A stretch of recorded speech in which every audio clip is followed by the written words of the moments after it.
Love is strange. Sometimes it finds you at the office. Sometimes it finds you over a cup of coffee. Sometimes it finds you with a bomb strapped to your heart and an evil maniac forcing you to perform in a fucked up romantic comedy. This is that third kind of love. Hey everybody, it's Elliot from My First Dungeon here to tell you that Rom-Com Drama Bomb is now live on Kickstarter. So go back it at bit.ly/romcomdramabomb. Rom-Com Drama Bomb is an asymmetric, GM-less game of meet cutes and mayhem. It's super fun. I promise you're gonna love it. That's bit.ly/romcomdramabomb. Go, back the game, help make it a reality. Thanks.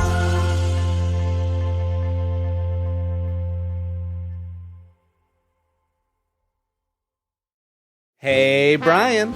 Hey, Elliot. What's the talk of the table? We interrupt your usual Talk of the Table broadcast to bring you this special report. Launching today in the TTRPG space is a brand new news outlet helmed by giants in the gaming journalism community. Lin Codega, Rowan Zeoli, and Chase Carter. And two of those three rascals are joining us today to talk all about this latest venture. Rowan, Lin, welcome to the show.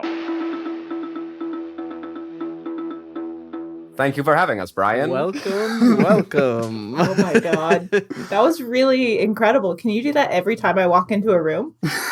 Absolutely. It's a combination of my Walter Cronkite and my transatlantic. Ooh, we love it. Perfect.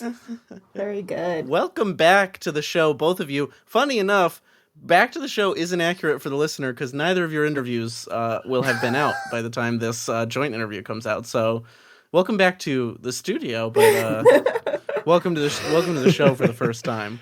Welcome back to our hearts. Aww. Time is a concept. You'll find them. Yeah, time's a flat circle. Because we're going to be talking about, ethics and journalism a lot today. Quick disclosure up at the top that you have both covered our work in the past, covered seasons of My First Dungeon for Fundamentals and Polygon. Lin has covered both work on My First Dungeon and some of my games work on the gaming shelf for IO9. So just getting that out of the way so people know that we have a previously existing relationship. And I performed on my First Dungeon for two whole as the episodes. wonderful, lovable Mr. Boggs. Yeah, Mr. Boggs. I love Mr. Boggs. Love Mr. Boggs. Also, since we're disclosing, I did not receive any payment for those two appearances, and I instead asked that my token gratuity be given to a charity, I believe Trans Lifeline? I think it was Trans Lifeline, yeah. Yes. So there is no monetary relationship between me and Many-Sided Dungeon. Many-Sided Media. Many-Sided Media. And My First Dungeon. But yeah, Brian and Elliot fun? actually pay me $2,000 every time I write about them. And it is worth it. / sarcasm. Oh boy. But to jump in to talk about why we're here, both of you have started a new news outlet, a new venture called Rascal. Just to start us off, what is Rascal? What are its goals? And why is it needed? Sure. So I'll go first. Rascal is a alternative, independent, roguelike news site that will be covering tabletop role-playing game news, and we'll be doing reviews, we'll be doing culture essays, we'll be doing criticism, we'll be interviewing a bunch of people. We have a ton of interviews already up and in the works. And we will just be this enthusiast media outlet that sort of spans the gamut of what tabletop role-playing games look like from an insider's industry perspective. And I think that Brian threw a question in there, why do we need this? And I think that why do we need this is going to be the crux of this whole interview that we break up into many little different questions. But first, I want to gush about your branding a little bit because I think that it is some really incredible specific branding with a really strong voice. And while branding is cool and gets people in the door, it also tells people who you are in a way. Mm-hmm. And so I kind of just want to talk to you guys about what are the branding touchstones you leaned on and how do they speak to what you're trying to do with Rascal? So we were lucky enough to work with Johan Noor to design our logo. And we basically gave him kind of the run of everything. And we said, we want something that says legacy media with a punk edge that also harkens back to old school role-playing game zines. Like Wizardry was really big on our mood board. And we were just like, we want something that people can put on a sticker and slap on a wall. Yeah, that like kind of edgy punk vibe was definitely really essential to what we were trying to do. We actually had a round of edits from Johan for his initial designs. We had one round of edits that was like, hey, you gave us a draft that like looked more handcrafted and more like DIY, and the version you gave us of this logo is a little bit too clean. Can we actually have the old version? It does have that very DIY, like hand scanned zine vibe to it, which I love. It's just an aesthetic I love. Yeah, and it really speaks to how the industry worked back in the 70s and 80s, how it works now, how it's literally always worked is people typing things up and scanning it and passing it off to their friends. And we are excited to try and carry on that legacy and be like the next step of it. Yeah, just to speak to that for a second, I literally did an interview with an Argentinian tabletop journalist that's going to be coming out in the next couple of weeks. And he was talking about how it works in the global south, where communities, specifically in Argentina, that are very difficult to access core rulebooks because of how expensive they are, how they were passed around from people at universities who one person was able to buy the core rulebook, then copied it in the library, and then it would be like copies of copies of copies of copies that would make their way around and get distributed because that's how people could access games. And that feels really core, that kind of community collaboration element also. There's something fun to that where it's not just like saying, well, it's not just like seeing this kind of DIY vibe and saying like, ooh, I like that style. But it's also like that speaks very directly to what you're trying to do. It is like community-driven journalism that is going to be passed down and passed down and passed down and scanned and scanned and scanned and hopefully be distributed to the entire community. That's exactly it. And what it does is it primes you for the voice that you are going to find within the writings on this website. It's like, as soon as you see the branding and then read the About Us and read the Code of Ethics and read the FAQs or facts as they were said to me before recording. It's a fact. I know. I've just never heard it before. I'm just going to give you a little trouble for it.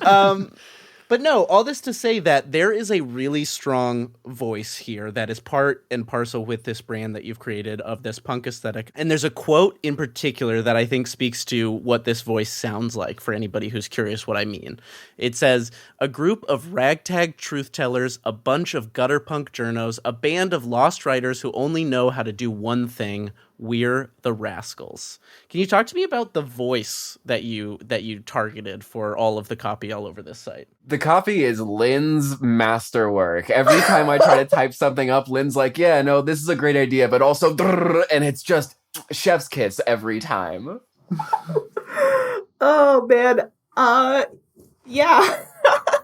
A lot of it is just the fact that, like, we want to be able to publish work that is voicey. That's like part of our mission is like publish voicey journalism sustainably, because so many sites don't let you do that, and so many people are like, well, journalists should be objective and unbiased and not have a voice, and we're just like, that's not how journalism works. That's not how any of this works.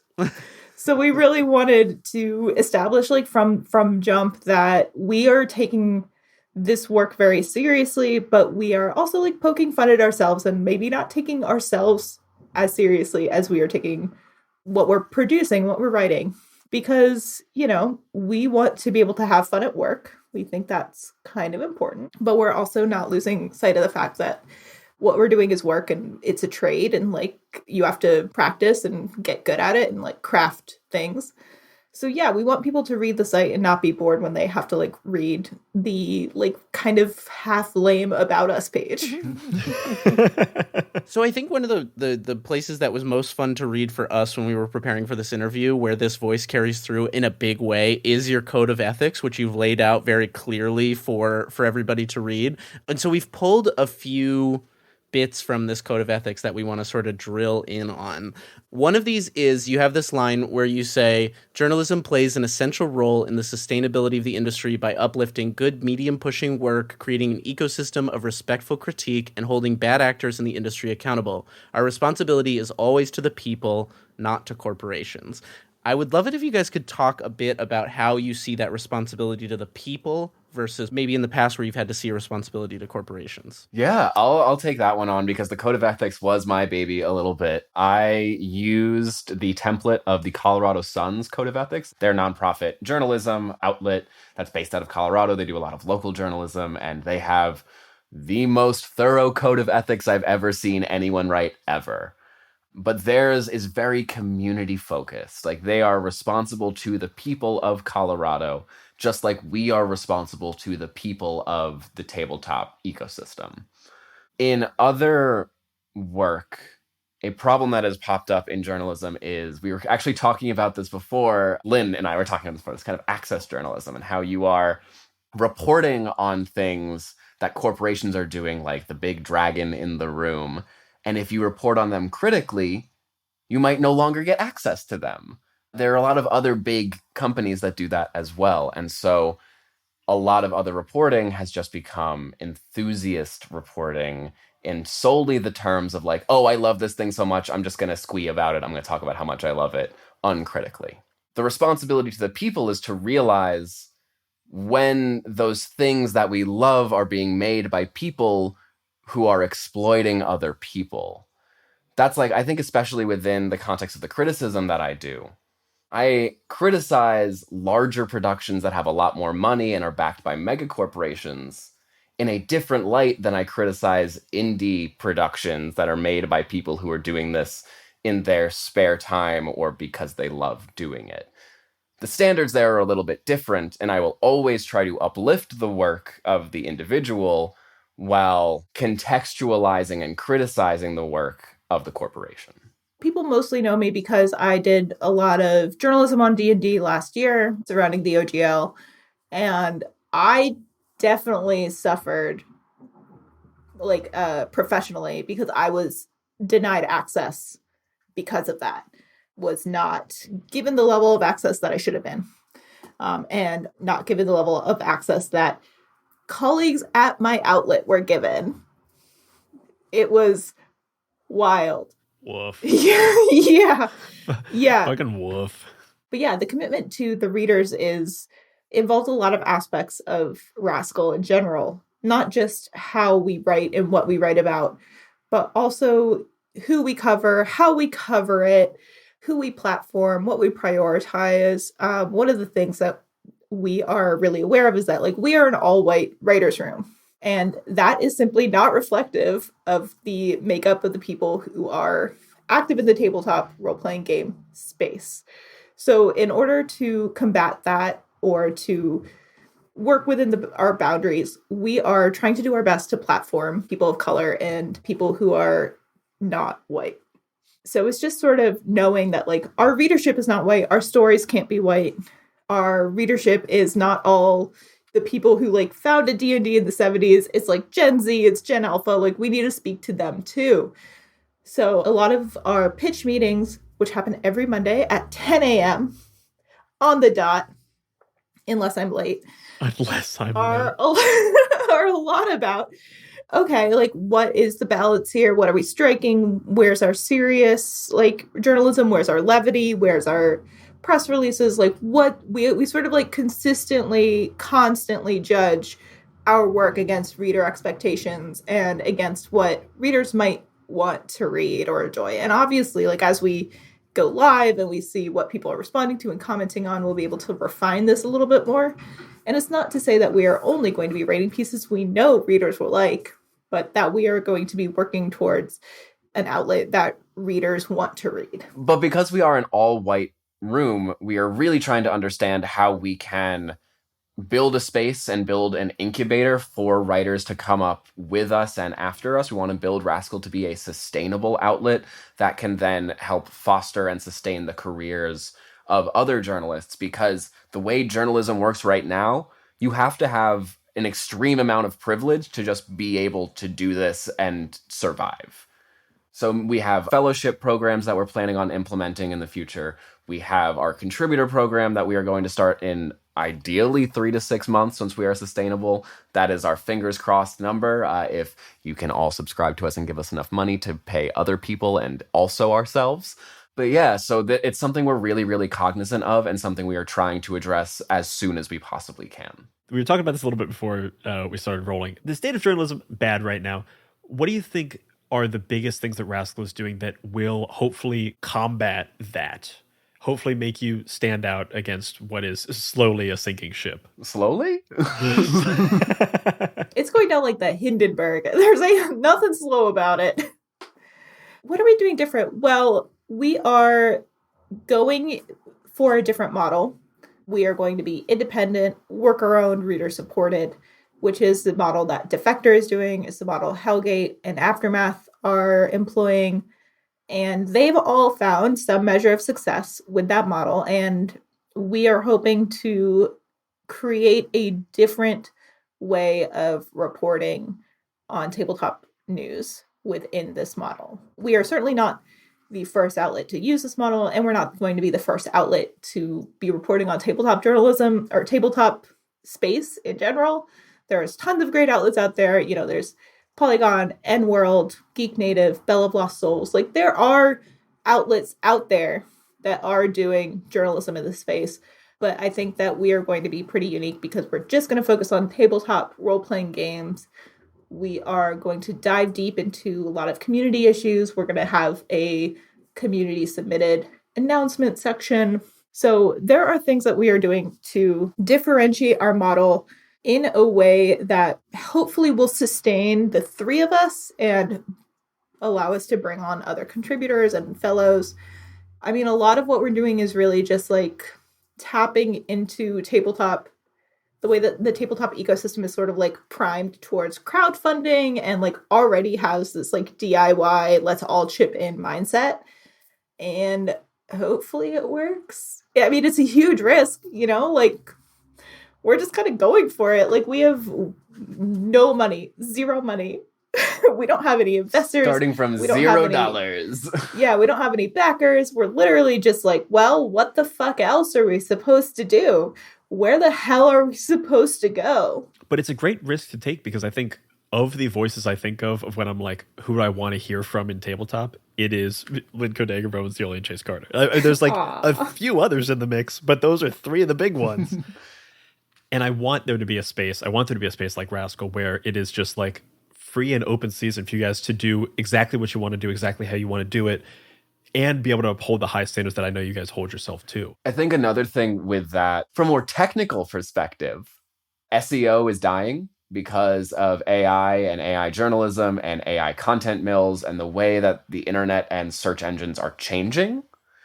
And so we are not going to like adhere ourselves to having every article about tabletop role-playing games have Dungeons and Dragons or Critical Role in the title. We are going to like try to go away from that. And something Lin says a lot that Lin has heard from Aftermath, from Defector, from the people at these self-started independent newsrooms is that good blogs sell themselves. And so good writing, and all we need to do is write good, build it, and they will come, Hey, that's the model we've been trying for a while. So let's all hope it works together. Rising tides. So I think these first couple questions we've set a really big table of delicious things, and I think we should start eating, as it were. I want to dig in on some of these things specifically. One of the things you talked about that I don't think we've gotten the details on yet is that the model here is different, both on where the money's coming from and where it's going and how it's being distributed.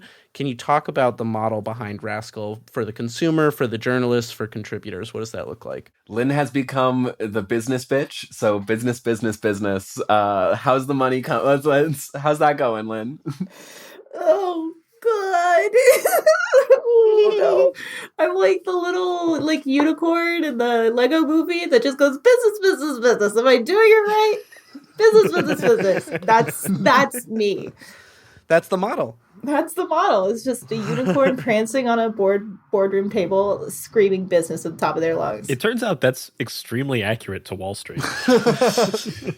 So the model is different because it's not so many outlets are funded by venture capitalists and billionaires and millionaires and people who apparently raise $50 million just to piss it away in 8 months. And so the money is all going to be reader supported. If we do take sponsorships, they will be like really, really clear, and it will be for like specific things. It will not be like, oh yeah, Paizo is sponsoring Rascal. Like that's never going to happen. It'll be like Paizo is sponsoring a fellowship, or Paizo is sponsoring a week, a themed week of Rascal. But it will be like very, very clear, very made aware, like, no, we got money and here's a logo. The money, it will literally just go to the 3 worker owners at this point, which is me, Rowan, and Chase. We are exploring a equitable distribution model rather than an equal distribution model. So we are going to be dispersing funds to our writers as they're needed, rather than just like, okay, everyone gets $1,000. It's like one of us might get 700, one of us might get 300, one of us might get none. And we are just sort of all agreeing to that as a mode of working so that we can prioritize taking care of our writers in a way that makes financial sense for us and financial sense for the individual writers. We are just like really working hard to make sure that like we remain transparent and equitable, that we are really honest with each other and our feelings, which I have no feelings ever. I want to like go on the record. I don't have any feelings whatsoever. I don't know about that. I saw you play Mr. Boggs with a lot of heart. I know there's a little bit of a heart in there. Not true. That was performance, Brian. That was acting. Performance comes from somewhere. It has to come from a kernel of truth. Yeah. Who's to say? But yeah, so we talk about our feelings, our capacity, our where we are with everything, what we're excited about, what we're worried about, if pitches are good or not. So it's just, radical transparency alongside consistent communication. All of this is like a very boring way to say that we are trying to be as kind to each other as possible and building that into our company. We are anti-hierarchical. We don't have titles. We're all just co-founder and writer. It would be really stupid if Chase was editor-in-chief and it's just me and Rowan. You're like, yeah, we do quite literally call each other co-bosses. That is how we address each other in our Discord chat. We are like, thank you, co-boss.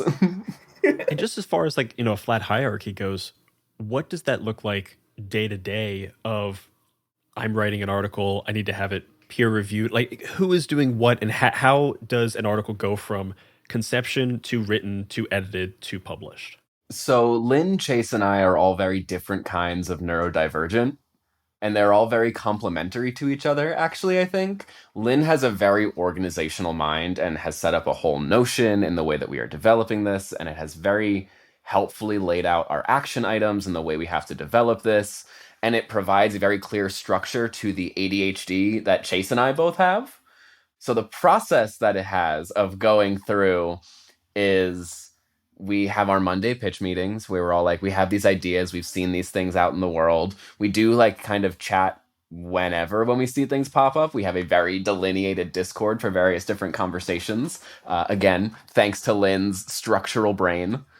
I'm certifiable. It's genuinely insane how I'm just everything in its place, labels. So helpful. Just a thing for Discord. If you don't already have a nice things channel, for Many Sided Media, we just have a nice things where if anyone says anything nice about it, we just put it in there. That's a great idea, really actually. Keeps us going. That's a really good idea. Gotta have a nice things channel. I'm too much of a hater. I'll put the nice other things people channel will in. say nice things. That's why you have Rowan and Chase. No, we do balance each other out a lot in that way. Yeah. So pitch meetings to start, and then we talk in the Discord, we figure out what we're working on. We have 2 channels. One is requests where we put okay, people need to have their eyes on this. And then we have a blog roll channel where it's okay, this blog is done. Someone needs to edit it. And we are doing peer editing. So at least one of us is touching another person's work before it goes out in the world for one of Rowan's future, or I guess it'll be up first. Rowan reviewed the Marvel Multiverse AP that went out on the Marvel YouTube channel, and I did a first pass of edits, and I'm just let's make this critique. Let's judge this up. Tell me why. Tell me why. It's literally like that the whole time. It's just tell me why.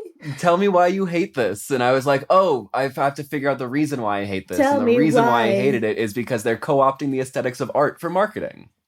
Tell me why. And it's just like that the whole time. And then and now Chase is in the process of looking at it for the second round of edits, because it underwent like some pretty intense changes, because Rowan was really, really good about like, okay, this is going out. Let's watch it right now. Let's make sure we have a review out like within a week, because we're not holding ourselves to embargoes or like strict dates, but we do want to be like, we still want to be relevant. So we're figuring out how to balance that as well. So yeah, so hopefully we'll have that out soon. But yeah, pitch meetings, peer editing, and then it just goes up. And if we fuck something up, we will issue a retraction. Like, we also act as a balance to each other, like with me sipping on haterade and Lin having to be like, why? But also Lin has this deep, beautiful mind, investigative style that goes down rabbit holes so easily. And Chase and I sometimes have to be like, hey, come back. Why does this matter? What's going on? Like, you're right. This is crazy. This is bonkers. But why? But why are we in Wonderland? I literally created a Notion inside of the Notion, and it had so much formatting and like 3 different tables for like this one story I was like chasing down, this one rabbit hole. And I did it over one weekend, and Chase was like, why don't you write something that requires like a fewer tables? And I was like, oh. Not no tables, just fewer tables. Fewer. But yeah, definitely like, I latch onto stories, and I'm really lucky that over the past couple of years, I've really honed in on that kind of gut instinct where it's just like, there's a story here. I know it. I just have to fucking find it. And I'm the dumbass to do it. And then, of course, I go down a rabbit hole, and Chase and Rowan are just like, hey, Linda, what's going on? It's like, you might find this, but is it worth finding right now? Yeah, Quite no, literally. that's exactly it. So yeah, that's how a pitching process goes. That's how we get stuff I on think site. if there's one thing that like is very clear from these answers about like structure is, and it's another line from your copy, is you say, we are rascals, but we are also human. And I think that there's one of the things that's really appealing about the model you're doing and this site is that you're being very clear about the people behind it, and that's part of the trust that you're asking people to give you. Is it's like, hey, here we are, we're people, like we have our strengths and weaknesses, and we're working on them, and here's like the silly ways that we work together too, and like I think it all adds to the story of Rascal that you're putting out. It is just worth, for anyone who is going to be visiting Rascal's site for the first time today, or is visiting for the first time, go look at the ethics section, because it will tell you everything that you need to know about what this is going to be. Honestly, when we were prepping this interview, we were just copying whole sections of it out and being like, so we'll talk about this, and we kind of pulled back and realized we'd basically copied the whole thing. Thank you. I was very proud. It makes for a great outline for a interview with you guys. Yeah, it's great. Hell yeah. Kudos to Rowan just one more time. She really pulled that all together. Flowers. Yeah. The Details of Our Escape is a new tabletop role-playing game from award-winning publisher Possible Worlds Games. It's a creative collaboration between game designer Tyler Crumrine, comics artist Linnea Stirta, and multidisciplinary author Renee Gladman. It is 1 part rulebook, 1 part art book, and 1 part speculative fiction. Played with dominoes instead of dice, players control a caravan of over 2,000 people in search of a new home. What they're leaving and what they'll encounter is up to you. Which party members make it to the caravan's final destination, however, is up to fate. The Details of Our Escape is crowdfunding on Kickstarter February 5th through February 29th. Backers during the campaign's first week will receive a $5 discount on print copies of the game. So head on over to bit.ly/detailsof to support this game. That's bit.ly/detailsof. Knave of Cups is an online shop dedicated to supporting inclusion and creativity in the tabletop role-playing community. A cross between an indie game store and an oddball gift shop, Knave of Cups carries cards, puzzles, and role-playing and storytelling games from independent artists and creators around the globe. There, you'll find games we've played on My First Dungeon like Anamnesis by Samantha Lee, and Project Echo by Elliot Davis, as well as even more from Talk of the Table guests like Jay Stroutman and Cassie Mothwin. Knave of Cups is exactly the kind of business we love to spotlight because they are doing so much to uplift indie creators that we love. So next time you're looking for a great game from an independent creator, go to knaveofcups.com and use the promo code MyFirstDungeon to get $5 off your next order of $25 or more. That's KNAVEOFCUPS.com. One thing I want to dig in a little bit more on is your approach to criticism and critique. And I know we had talked a little bit earlier about how you would approach it for people who are doing this as a passion, as an artistic release for fun, versus people who are making a living of it, of corporation. We've had discussions on this show in the past of like how to approach, capital C criticism and where it's needed, how it's needed. Can you talk a little bit more about your approach to criticism and what you think are the most important takeaways you want the reader to be getting from a piece of criticism that you're writing? Even in the 2 pieces that I've wrote recently, my understanding of criticism has evolved so much in a way that's really formative. My understanding of criticism is a little bit of multifaceted. There is one part of it that is craft focused, that is talking about the art as a piece of art within the context of a lineage of craft. How does this aesthetically connect to other pieces that exist? What is it doing within those frameworks artistically? And how is it using those frames to best tell the story it is telling and achieve the goals that story is trying to achieve? On the other hand, there is the cultural element of it. There is the element of like, how does this piece of art relate to the culture at large? How does this piece of art connect to the social troubles of our times? How is it connecting to struggles that we are facing as individuals within the context of the society we live in? And then the third element of it is, how is this operating as a business? How is this thing as a business-oriented model that is meant to drive profit? Does it engage with that profit-oriented mindset at all? Does it not? Is the main goal of the thing to make money, or is the main goal of the thing to create a piece of art? And with those 3 facets, you can learn a lot about what a piece of art is, what it is trying to do within the larger ecosystem, and whether or not the people who are making it are people whose work you should continue to follow. Within that question, this is a space, specifically like TTRPGs and actual play, that hasn't had a consistent amount of capital C criticism. Fits and starts here and there, you see bits and pieces of it, but not a sustained effort at improving it overall. I'm curious, what do you think, and admittedly early days, but what do you hope for actual play and tabletop role-playing games with an infusion of more criticism, both from Rascal and from other people who hopefully take up the mantle after you guys do? What changes do you hope to see in actual play and in tabletop role-playing games? Well, I think that one of the things that I would really like to see is when larger outlets, magazines, and publications cover the art form, they go deeper than just Critical Role in Dimension 20.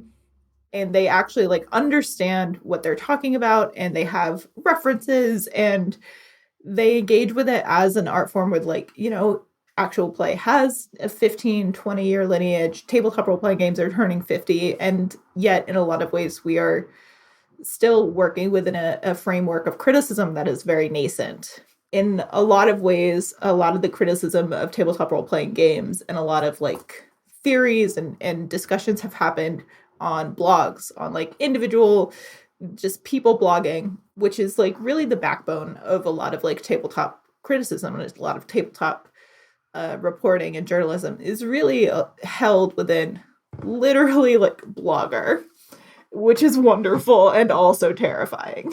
So we are sort of hoping to kind of build off of that, again, craft lineage, to steal one of Rowan's phrases, in order to just talk more deeply about it, to engage with a lot of different vectors, and hopefully to show places like Rolling Stone say that there are people out there who are taking this very seriously and who are considering this an art form that deserves to be taken seriously, and considering this an industry that deserves to be critiqued and understood and excavated along certain fault lines. And I think that one of the reasons why industry is one of those like core parts of criticism to this, because like in a lot of ways you don't really like get a talk about like, oh, let's talk about like the Hollywood industry while critiquing Barbie. Like, let's talk about the Hollywood industry while like critiquing Oppenheimer. Like, it doesn't, usually that's like in the background, but it's built in and it's not super prevalent. And I think the reason that we want to focus on that as part of one of the dimensions of our criticism is that so much of the marketing and the branding and the understanding around tabletop is like the community, right? The tabletop community. I'm using air quotes. This is a audio medium, but I'm using air quotes. The community. You can hear the air quotes. Okay. You can hear them. Those are capitalized air quotes. Mm-hmm. So, I mean, it was literally only like 3 or 4 years ago that we stopped using the tag on Twitter, like TTRPG family. And I'm just like, oh, thank God. Oh, yeah.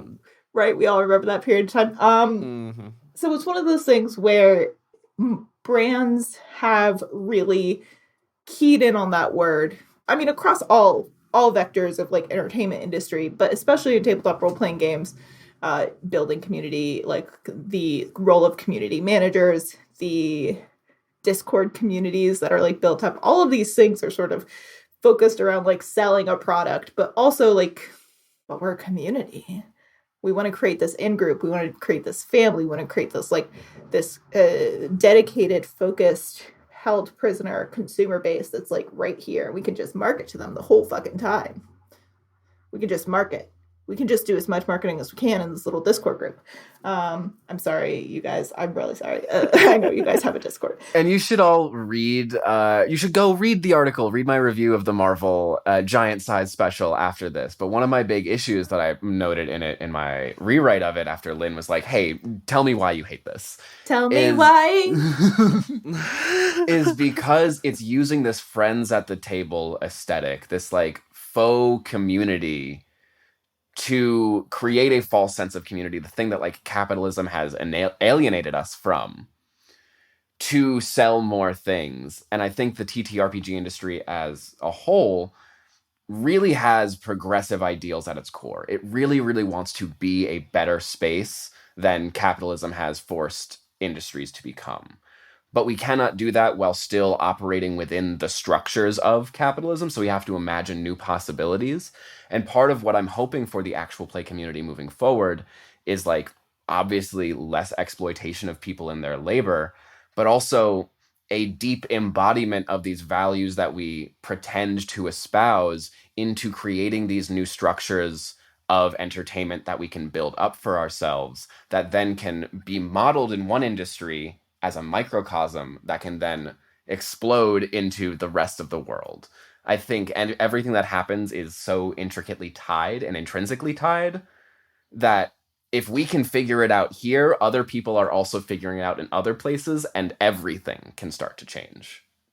I'm trying to think of a follow-up to that. No, I honestly, I love that sentiment, and that, I mean, it is the thing we've been saying on this show in a couple of different respects, but like by taking every element of this community, of this industry more seriously, all of a sudden it becomes easier and easier when we have more places like Rascal for Rolling Stone to all of a sudden be like, oh, there's more to this than just D&D and Critical Role. It's the sort of dichotomy between community and industry as phrases is really interesting. Like, I'm just thinking about tying that to like the film industry or TV industries, which are, you know, adjacent and comparable in some ways. Like, you would never say film community, you know, in like describing the vast number of people who work on it. But the thing that is interesting about what you said about this new show co-opting the friends at the table aesthetic is that part of the way we market blockbuster films is like, and the cast were all friends, and like tell us stories from set, and like what was it like I don't really know where I'm going with this, but that's a thing, is this idea that like part of selling is making people seem like it wasn't hard work to create, or like that it was like it wasn't a job to create. Like, it's like, oh no, all these actors were just having fun making the Barbie movie. Like, it wasn't like 16-hour days for 6 Right. It months was or whatever, an you know? intense amount of craft and know-how and years of experience. Right. Well, it's because everyone's just looking for joy. Like, shit is so fucked right now. I People just get want to it, be yeah. happy. And if we can make it so that way that joy isn't like predicated upon selling something and it's actually intrinsic in the way we all just exist with each other, that would be ideal. Whew, man, that's such a heavy thought. I'm sorry, it's what's in my brain all the time. No, I love it. I It's really true. do. I really do. It's what I hope that can change. You know, it's in my worst impulse, I worry can't, but in my brightest moments, hope can. Hope is a practice. Anyway, now that we're done with my little therapy moment, Thank you, Dr. Zeoli. That'll be $200. You can bill that to your insurance. And I guess a question I have is, as people today start to check out Rascal and start to see what you guys are beginning to build, I'm curious what you are hoping this looks like a little further down the road. So like 6 months, a year, 5 years, 10 years, like what are the things that you can't do now that you are excited to do in the very near future? Contributors and fellowships are a big one. I think that that's kind of as far as we've let ourselves dream, imagine, postulate, because so much of this is really precarious and so much of this is really unsure. You know, we don't know how long this is going to last. We don't know who's going to show up. We don't know what we don't know, right? Like we just don't know anything. So we've really, the only goal that we've like really set for ourselves is we want to be able to afford to live, and we would like to make a living, and we would also like to be able to hire contributors and fellows, and that's sort of as far as we've thought ahead, frankly. it's really sad that our wildest dreams are pay rent for ourselves and other people. those are big dreams these days. Yeah. There's something I want to push on a little bit that we've talked about a little earlier, but it was amidst a bunch of other stuff, and it was this idea of like you guys acknowledge that you have an all-white writers' room. You know, what are the like concrete ways that you are going after telling stories from what the tabletop community looks like internationally and from people of color and all that? What are those like? How do you do it differently and better than, or how do you plan to do it differently and better than existing outlets have? The stories that we focused were very, very cognizant of who it is whose story we're telling. And so making sure that our coverage and the designers we talk about, the actual play producers we talk about, the industry people that we talk about, that is something that we are considering within the coverage that we are giving. Personally, it is kind of a goal of mine that I don't really want to cover any all-white actual plays. And I don't have to, because I get to choose what I cover.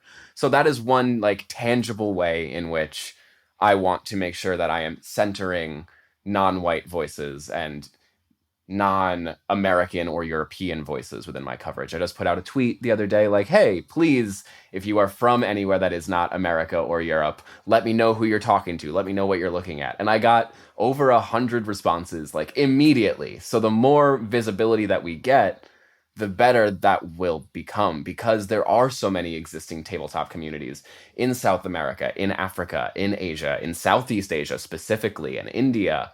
And so these huge communities who are separated due to a language barrier from the North American community, or just separated due to the way American culture is centralized in every entertainment industry, trying to take our focus away from there and realize what is not being talked about and actively seeking those things out. A lot of that is like making an effort and knowing that there are, like consciously knowing that that the world is so much bigger than whatever is happening in the US. And being really, really deliberate about like, okay, what's Japan up to? What can we like draw from what they're doing? I know that we said we didn't want to focus on like European countries, but like Italy has an incredible like tabletop scene, you know, Fabula Ultima, like the Sinners book, like Last Sabbath, like there's an incredible energy coming out of Italy, coming out of Japan, coming out of Southeast Asia. And just kind of like making that effort to understand that like our scope is limited just because of our privilege and our status and like where we are living, and doing our best to talk to people, to make us ourselves available, to sort of like let people know like, hey, we're interested in stories from cultures that we do not understand. Can you help us get there? It's telling people that we're doing this and we are like very specifically interested in lifting up non-white voices. It's holding ourselves accountable and sort of like taking a step back, looking at our release schedule for the next week or two, be like, hey, like what can we do to highlight more diverse voices? Can we move something around? Can we push something forward? Just like really like making that effort to create a space that is reflective of the way that the industry actually looks. And it's also allowing readers to hold us accountable. Like our emails are all over that site. If someone wants to like send us an email, it's like, hey, like you've been like quite white this week. And we're just like, you're right. Next week we'll do better. Thank you so much.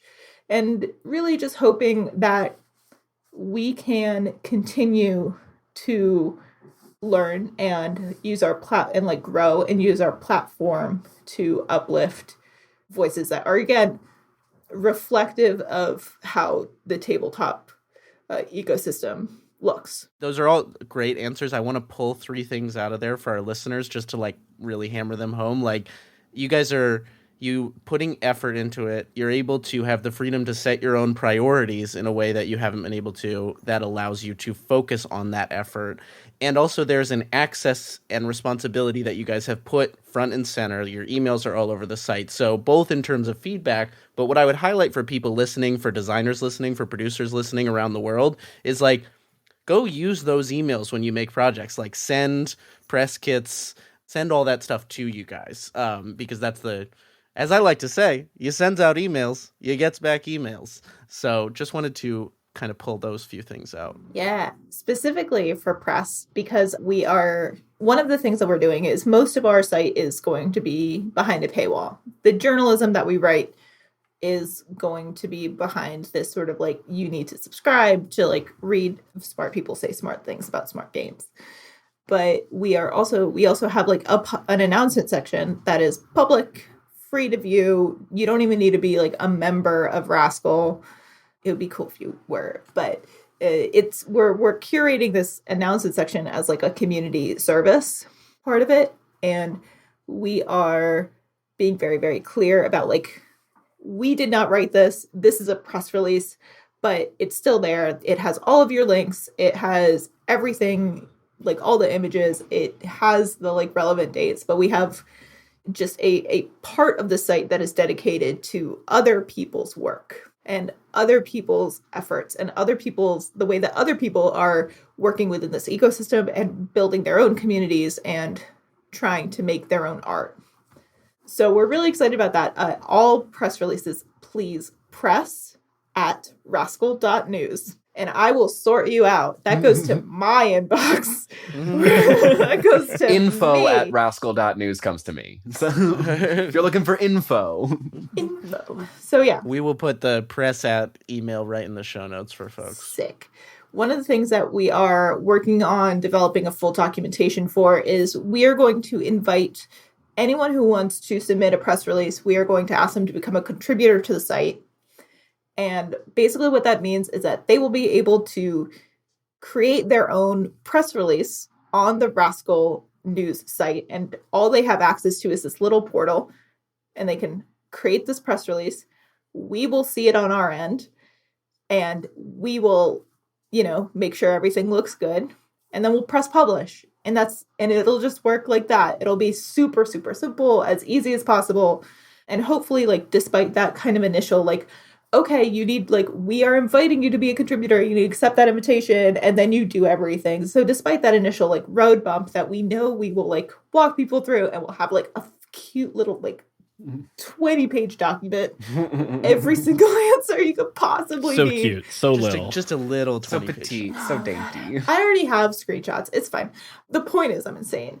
And we will like just send this out and be like, we are so excited. We're happy to have you as a contributor. In order to make this work, we need to make it as easy as possible on both you and us, because we are a 3-person team and we want to be writing journalism. And the way that we see that happening is by getting community buy-in to set up this contributor portal and then writing the press releases themselves, or just like plugging and chugging it in there. And, we're not doing any editorializing. Whatever you want to say, you can say, and we will press go. It will be on our little announcement section.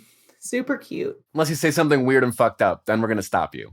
Yes. Yeah, maybe don't do that. Yes. Don't do we are reserving the right to like not publish your press release, but in general, we are literally pressing go on anything that comes there. It's not just going to be games, right? So we're going to do, if you have an awards show coming up, right? And you're like, we are now accepting nominations for the bloggies. Like, if you have something like, we are trying to find a layout designer. Are you a layout designer? Work for us. Like, we'll publish a job posting. We'll Very publish. cool. It's like the town square. Exactly. We It's the really- quest board. The quest board. Oh God, it should have been called the quest board. We can change it. We can There's still still change time. There's still time. No, it's the announcement section. it. In our hearts, it's the quest board. In our hearts, it's the quest board. But yeah, so we're just like being really, really clear. Like, if you have something that you want out there, we'll post that. Kind of bouncing off of the community board and all the things you want to cover and the great stuff that's going on around the TTRPG community around the world. What are a couple of things that you are excited to cover in your first couple of months in Rascal? Rowan has an interview coming up that I am thrilled by. Yeah. I think I've told Brian and Ellie about this off camera, but I recently did an interview with Montana State Representative Zoe Zephyr and her partner, independent journalist Erin Reed. I recently did an interview with them about their personal journeys to tabletop role-playing games and actual play, and how tabletop and independent culture journalism intersect with policy and making changes on a larger political scale. And so that's going to be a 2-part interview series that I am very, very excited to share with the world, because right out the gate, Rascal is talking to politicians about D&D. I'm very excited to read that. I'm excited to read it too. I haven't seen it, but I trust Rowan and I know it's going to be amazing. So I'm really, really, really pleased that she has decided to do like split it into 2 parts, because she was just like, I don't know what to choose. And I'm like, baby, you don't have to choose. We own this Do it place. all. We can do whatever we want. So I'm really excited about that one. One of the things that we are doing that we will have up by the time we launch is a article called New Tabletop Games Journalism. So 10 years ago, literally like 2014, 10 years ago, The Guardian published an article called New Games Journalism that was about video game journalism and was really incredible. Like, listed a bunch of blogs, listed a bunch of articles. Kieran Gillen was a part of it. It was just this really cool point where people were talking about video games very seriously and what it meant to be a new video game journalist. So we're publishing maybe not the industry's version of like new tabletop games journalism, but our version, the articles, the blogs, the academic papers, the Twitter threads, like the things that we are using as sort of like touchstones for our own journalism and storytelling as we pursue Rascal. So I'm just like, that's just something that I'm really excited about, because I'm like, yeah, this is like partially a manifesto, partially like just exploring what it means to be a tabletop journalist in this space right now. Like, what is the legacy we're building on? Who came before us? Like, where do we want to go next? So it's just this really interesting exploration of like the very theoretical, like high-minded way of thinking about like, how are we writing? Why are we writing it that way? What are we writing about? That is a great hat to throw in the ring. Just calling back to that 2014 article of just being like, all right, we're at the top of this industry. Here's who we respect. Here's the circle that we follow and care about. Check these people out. And maybe this is like, hopefully, the start of the new game journalism. Yeah, I'm really excited to look at this in a year as what I think will be a big inflection point in tabletop role-playing game journalism, and I'm hoping it is. Us We too. really hope so. Yeah, like us, like same, ditto. I guess in that vein, somebody who's listened to this conversation all the way through is really jazzed about Rascal. Real practically, how do they support it? Give us money. At rascal.news, we will have subscription options. So we will have 3 tiers. We'll have a $5 tier, a $12 tier, and a $75 tier. You get different access levels, different benefits from each of those different levels, different perks. We've kind of modeled them after the other independent journalism outlets like Defector, 404, Aftermath. We also have corporate bundles that if you are a corporation of some kind, if you are an actual play production, if you are a design studio, if you are any kind of business that are a grouping of people and you want to get a group bundle at a discounted rate, you reach out to us and we will make that happen. We have that set up. We, like Lin was speaking to before, we have those themed sponsorships for our fellowships or theme weeks, where one thing we were pitching around was like, oh, Satanic Panic Week, where we have a week of articles where we like dive deep into what Satanic Panic is and what the lasting cultural impacts of that are. And so if you're a company, if you want to come sponsor that for that week, you won't get any say in what the content will be, but you will make sure that we get to pay our rent and eat food that week. So like, hey, pretty great. And you get to sponsor Satanic Panic Week. I mean, everyone wants to be associated with that. I mean, come on, it's going to be great. I mean, it'll also be like not just examining like the historical context, but like talking about Satanism in games now. Like how does like a Satanist design a game with a way, like how is Baphomet being used culturally now? Like tracing the lineage of like cult from 1991.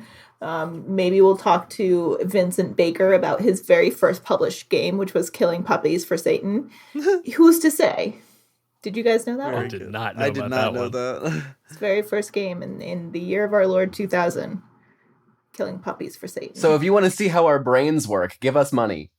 Yeah. Well, and I want to throw my own 2 cents on this is that like this, for folks in the tabletop community listening, like this is the kind of journalism I think we all want to see more of. And so I'm going to throw a little responsibility on us, the industry, to support the journalism we want to see. You know, like if you have the means, like I think that this is a great place to put $5 a month or whatever you can afford. I know I'll be signing up. So it is also a thing. Yeah, if you're listening to especially this podcast, Yeah. like all 11 of you out there, listen up. Exactly. It is very likely that you care about the state of games and games journalism. And if you are not voting with your wallet, then you're kind of not voting at all. And I know that's, everyone has their own access levels and things that they can do and can't do. But if you can't vote with your wallet, raise awareness, try to, if this is the thing you want to see in the world, and I'm guessing that it is, make sure that it stays in the world by actively telling people why it deserves to be in the world. And that endorsement will just cost you guys like $200. Oh, okay. So it'll actually be a work trade for the therapy that I did before.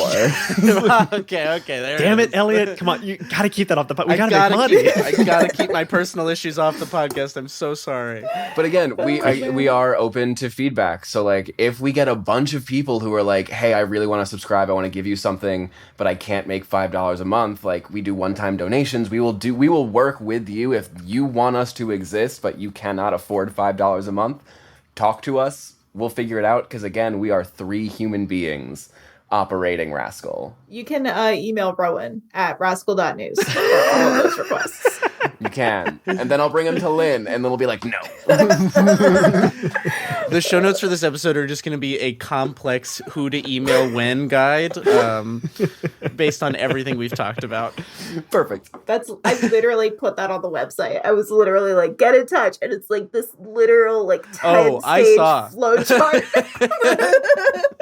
I'm certifiable. This is how my brain works. It's so useful. It's really good, though. It's really, honestly, genuinely.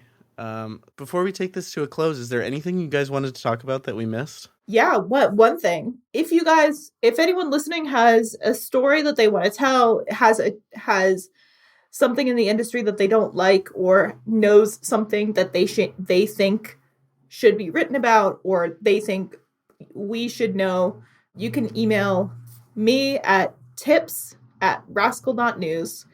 Any email sent to tips is treated as entirely confidential from the very first moment that I receive it, you can send it via Proton Mail. You can send me a cryptic email and be like, I need your signal, and I will give you my personal signal. But yeah, if there is a story out there that needs to be told, or something like a truth that needs to be out there, get in touch. I love investigating. I love telling stories. I love talking to people about their stories. If there is something wrong, let me know. There's one more bit in your ethics statement that was a line that I just like, that I'd love to hear what the expanded version of this line.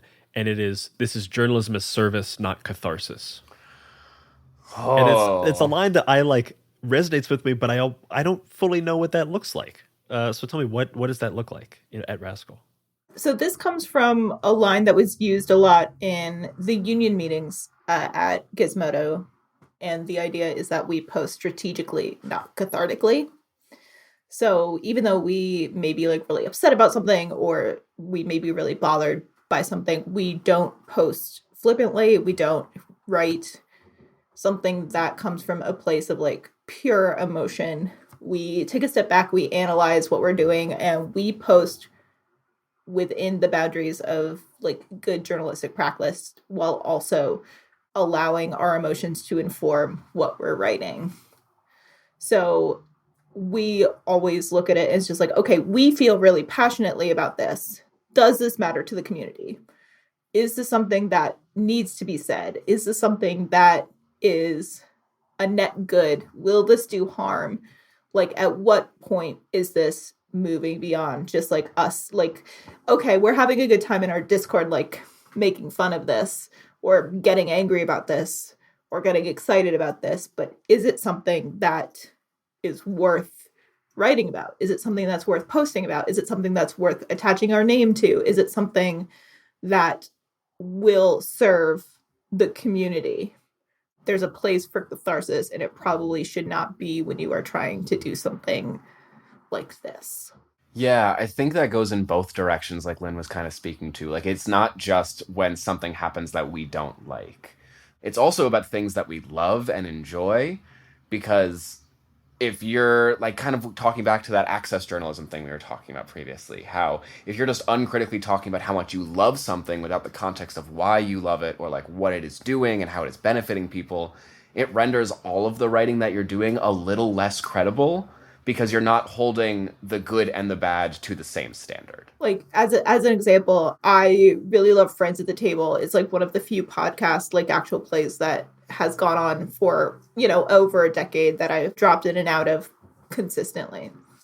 And so I was sort of talking about it, and I was like, yeah, I'd like to do, just a post on how much I love Friends at the Table. And I think both Rowan and Chase were just like, why? like why, Linda? Like, that's fun, I guess, but like, what is, like, why? So then I sort of like went back to the pitch, and I was just like, okay, why? Tell me why. And basically I came away with like, oh, this is an important piece of media. It's an important piece of journalism. Hopefully it'll be an important piece of journalism, but it's an important like piece of the history of like actual plays. So I sort of reworked it, and I'm like, what if I did an oral history of Friends at the Table with the friends at the table? And Rowan and Chase were like, oh, okay, that makes sense. Like, that's not just you being super happy about something. That's you actually like digging into why it matters. Again, just like one more time, that human element of like, you can still find a way to, follow the impulse that you had as a human to talk about something you loved and create something that is serviceable to the community. And that, pretty cool. We're doing our best. Cool. That is pretty cool. Rowan, Lin, thank you so much for coming to the table. Do you want to let people one more time know where they can find both of you and where they can find Rascal? Well, rascal.news is where Rascal News is. Super easy. We are all over Twitter. I'm at Lin Codega on Twitter, and you can reach me by emailing lin@rascal.news. I am at Rowan Zeoli everywhere on the internet, and Rascal will have a social media presence on Twitter, TikTok, Instagram, Blue Sky, at Rascal_news. And if you want more gaming content from us, you can check out the 20-sided newsletter and the Many-Sided Media Discord. Those are both linked in the show notes as well. Rate, review, and follow wherever you get your podcasts. And that's what the table is talking about. Bye-bye, everybody. Bye. Bye. And that's all for our special report.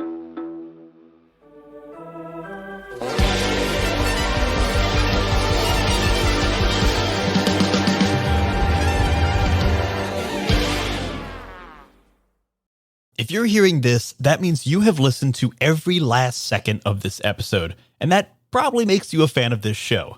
Well, if you're a fan and you like what we're doing and want to help others find it as well, then consider leaving us a 5-star review over on Spotify or on Apple Podcasts. Getting more ratings really does help more people find the show, and reading your nice words about the things that we put out into the world makes us feel all warm and good inside, and we want more of those good feels. So head on over to your podcast player of choice and leave us a 5-star review. Thanks.